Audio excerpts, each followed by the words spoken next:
USB connected అని రావటల్లా. ఇది ఉంది. ఓకే, మైక్ ఆవిడ ఇది వస్తుంది.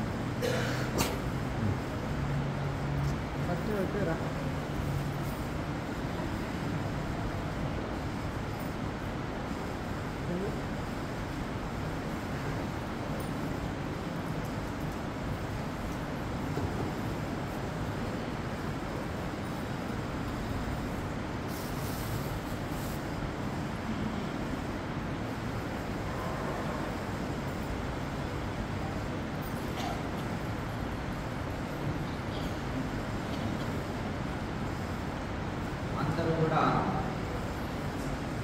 సుదీర్ఘమైన శ్వాసను తీసుకొచ్చి ఆజ్ఞ చక్రం నిలుపుకొని సుదీర్ఘంగా ఓంకారాన్ని ఉచ్చరించండి.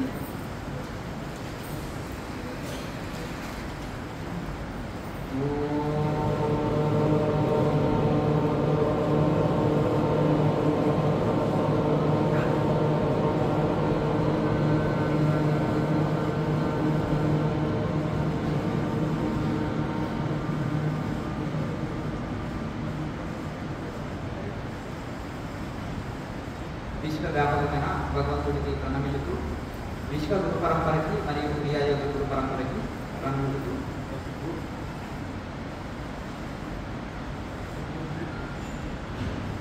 మనము మొదలుగా క్రియాయోగ గురు పరంపరకి గురించి 2 మాటలు చెప్పుకొని సాధన ప్రారంభించుదాము. మొదటిసారి క్లాస్కి వచ్చిన వారిని చేతులెత్తని చూద్దాం. క్రియాయోగ నేర్చుకోవడానికి ఫస్ట్ టైం కొత్త వాళ్ళు ఎక్కువ ఉన్నారు కాబట్టి ఇది యోగ శాస్త్రం అనేది మనకు యుగ యుగాల నుంచి ఉన్నది.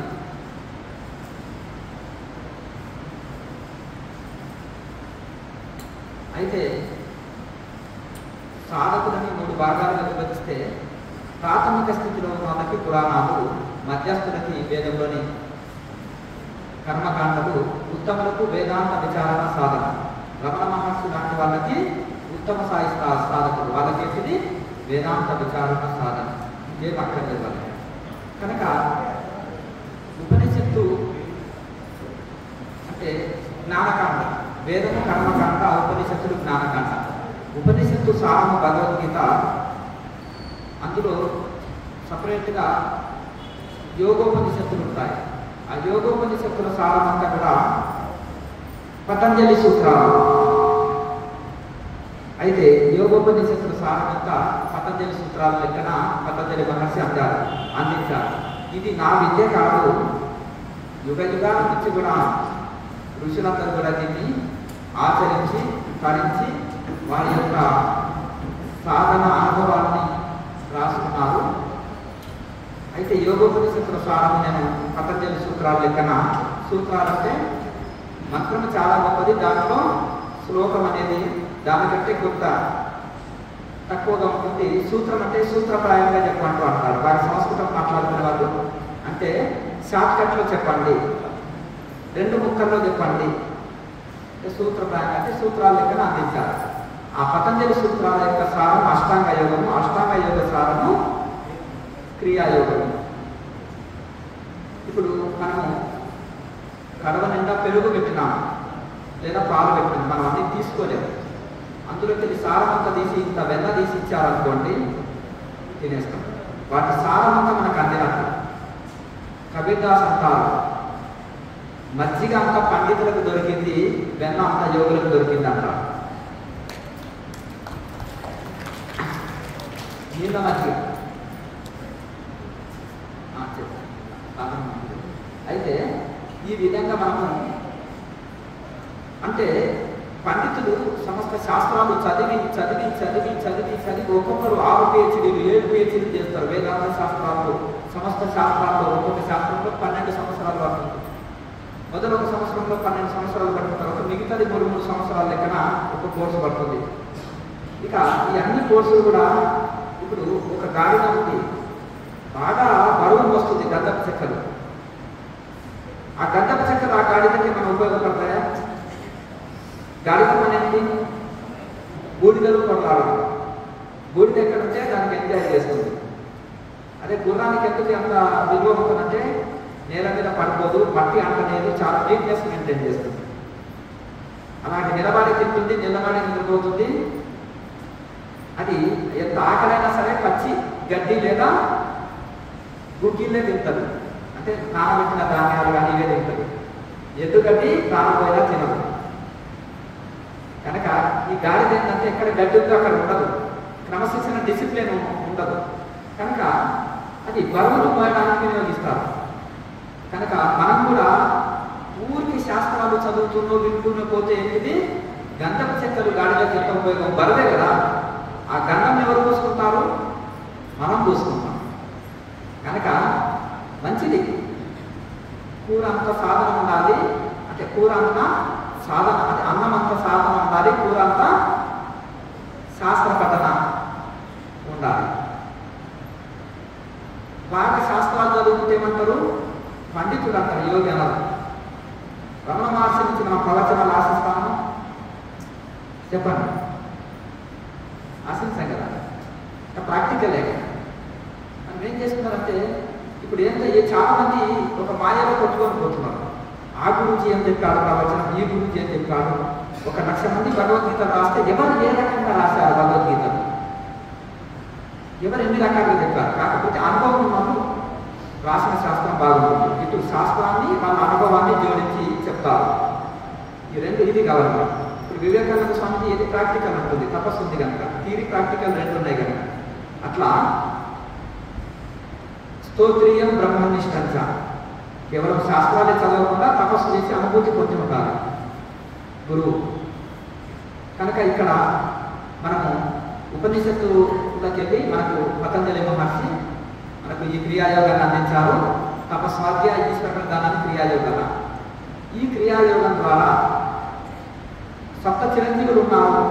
మార్కండేయుడు మృత్యుని జయించారు.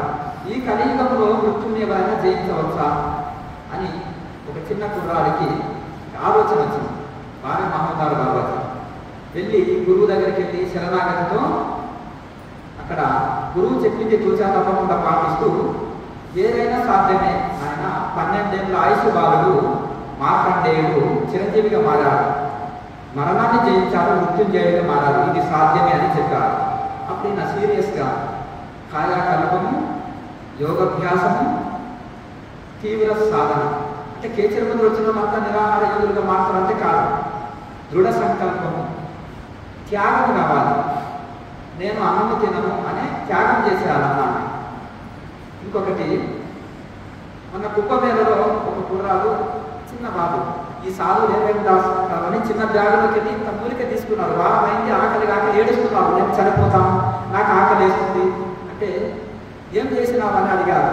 ఎందుకు కాదంటే, ఇకో ఓంగిరి మహారాజు ఉన్నాడు కదా, గంగోత్రి బాబా దగ్గర ఆయన మూలిక ఒకటి దొంగిలించి చిన్నది తిన్నాను, ఇంతే పీసు, ఇంకా 41 రోజుల మూలిక తినలేదు, 41 రోజులు ఆకలి కాకపోతుంటే నీకు వారం రోజుల మూలిక ఒకటి ఉన్నది. అయితే శరీరంలో చెమటలు పుట్టించే మూలిక ఉంటుంది, శరీరంలో చలి పుట్టించే మూలిక ఉంటుంది. సందర్భానుకూలంగా వాళ్ళు తీసుకుంటారు హిమాలయం. ఇక యోగంలో అంటే ప్రారంభిక స్థితిలో ఉంటారు. పరిపూర్ణమైన వాళ్ళకి అక్కర్లేదు, ఎండ వాన చలి ఆకలి తప్పి అన్ని తట్టుకుంటాయి. మీరు చాలా అదృష్టమవుతుంది. మా చిన్నప్పుడు ఒక మంచి పుస్తకం దొరకలేదు, ఒక మంచి గురువు కనిపించకపోతుంది అంత ఈజీగా. అందుకని హిమాలయాలు వెళ్ళవలసి వచ్చింది. అక్కడ భోజనం కలగలేదు. తిరుపతి శ్రీశైలంలో ఒక 30 ఏళ్ల కింద ఒక 1000 మందికి భోజనం పెట్టేవాళ్ళ, 100-200 మందికి టికెట్లు ఇచ్చి, అదే లోకల్ వాళ్ళకు ఇవ్వరు, సాధువులకు అస్సలు ఇవ్వరు, లోకల్ వాళ్ళకి ఇవ్వరు, జస్ట్ యాత్రికులు కొత్త ప్లేస్ చూస్తేనే ఇచ్చేవాళ్ళు. మరి అడవులలో మన పరిస్థితి ఏంటి చెప్పండి. అదే తిరుపతి అడవిలో, శ్రీశైలం అడవిలో నేను ఉన్నా, ఏమి దొరకని అడవిలో ఏం తీసుకునే వాళ్ళం మేము? కాయలు కందమూలాలు అంటారు కదా, కందగడ్డలని అమ్ముతారు కదా, అది అడవుల్లో దొరుకుతాయి సహజంగా. భూచక్రం గడ్డ, కందమూలాలు, తర్వాత పెండులం గడ్డలు, తర్వాత కొన్ని దుంపలు, కొన్ని రకాల పళ్ళు, కొన్ని రకాల ఆకులు, కొన్ని రకాల పువ్వులు, ఇవి దొరుకుతాయి. హిమాలయస్లో ఒక రకము, సౌత్ ఇండియాలో ఒక రకము, నార్త్ ఇండియాలో ఒక రకము, హిమాలయస్లో ఒక రకము, వేరువేరుగా దొరుకుతాయి. అవి ఐడియా ఏంటి, అడవిలో జీవించలేము మనం. దాన్ని కూడా మనకు ప్రకృతి నేర్పుతుంది. ఆకలి మాత్రం మనం ఏం తీసుకోవాలి, ఎట్లా ఉండాలి అనేది మనకు తెలుపుతుంది. జంతువులకు తెలుసు ఏం తీసుకోవాలి, అది అడవిలో ఉన్న వాళ్ళకు కూడా తెలుసు ఎలా బ్రతకాలి. కనుక ఈ యోగ శాస్త్రం వల్ల పతంజలి మహర్షి మనకు క్రియాయోగం అందిస్తే బాబాజీ మహారాజు సాధన చేసి మృత్యుని జయించారు. తర్వాత ఇది మీరు సన్యాసులు సాధువులు సన్యాసులు చేసే సాధన మేము గృహస్థులను కామన్ మ్యాన్లు మేము మాకు సాధ్యం అవుతున్నాం, మాకెన్నో బాధ్యతలు ఉంటాయి, మీరేంటంటే మీకు ఏ బాధ్యత లేదు అని అనొచ్చు. ఇలా అంటారనే మీరు ఇలా అంటారని వారి బ్రహ్మచారి శిష్యుల్లోన ఒక శిష్యుని కాశీలో జన్మ తీసుకొని గృహస్థాశ్రమం స్వీకరించేటట్టుగా సంకల్పించారు బాబాజీ మహారాజు.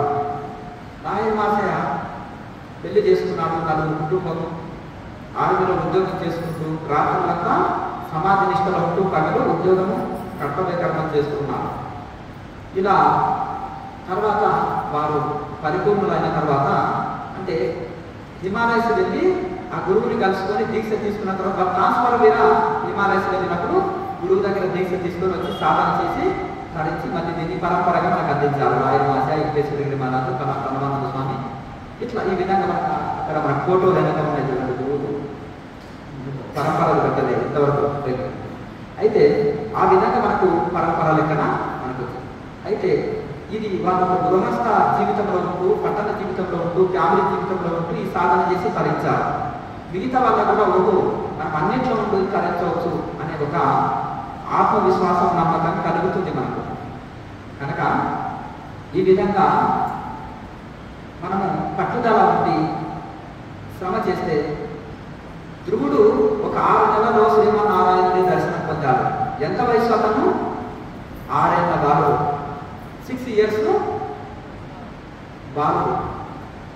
మరి అంటే సంకల్పం అంటే తపస్సు అంటే ఋషులే పొందుతారు దైవానుభూతిని, లేకపోతే పెద్దవాళ్ళే పొందుతారని కాదు. చిన్న పిల్లలు ఉన్నారు, వృద్ధులు ఉన్నారు.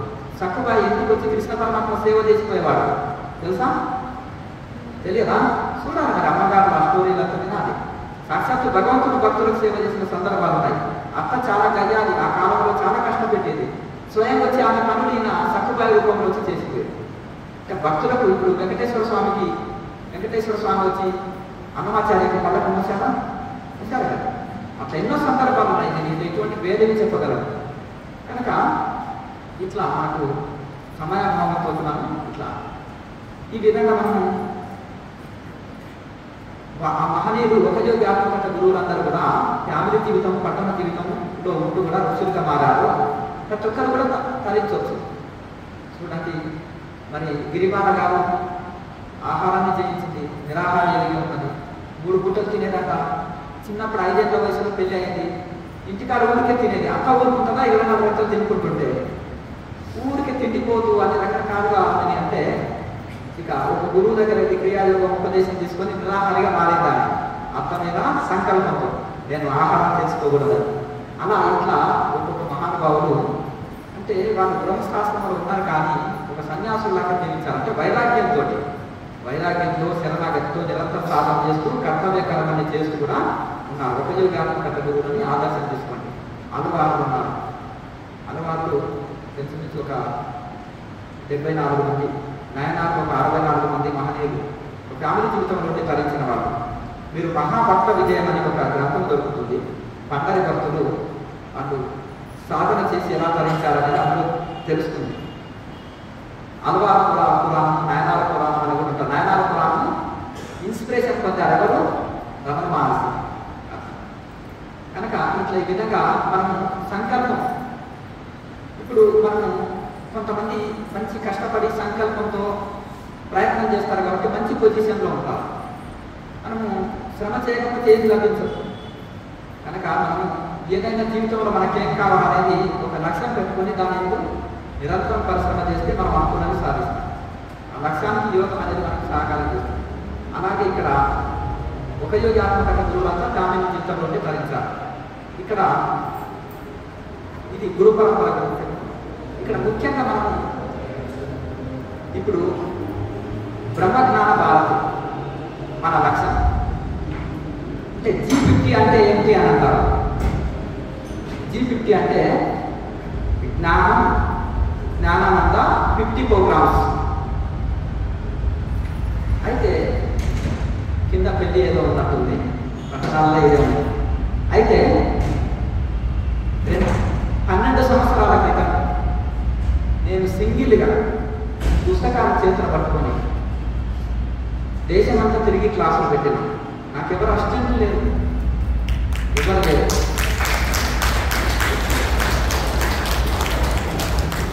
ఒక 20 మంది ఆశ్రమం వచ్చిందంటే అరగంటలో వంట చేసి పెట్టేవాడిని, ప్రవచనం ఇచ్చేది, సాధన తాగేది.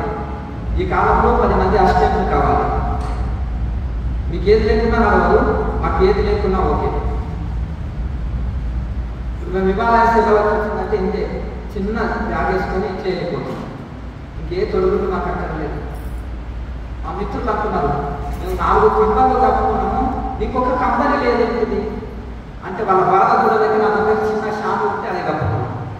అది కాశాను షాపులోనే ఉంటుంది చిన్నది, మనం ఎట్లా అలవాటు చేసుకుంటారు. అయితే ఇక్కడ ఈ విధంగా ఇంకొకటి, మళ్ళీ కాలమాన పరిస్థితిలో ప్రజలకు వాళ్ళ యొక్క ఆహారపు అలవాట్లు పరిస్థితులను బట్టి మళ్ళీ ఇప్పుడు అవసరం వచ్చింది. అవసరం అనిపించి మళ్ళీ క్లాసులు ప్రారంభించినాం. అయితే ముఖ్యంగా మనము క్రియాయోగం ద్వారా శారీరక మానసిక రుగ్మతల్ని జయించడం మెయిన్ కాన్సెప్ట్. తర్వాత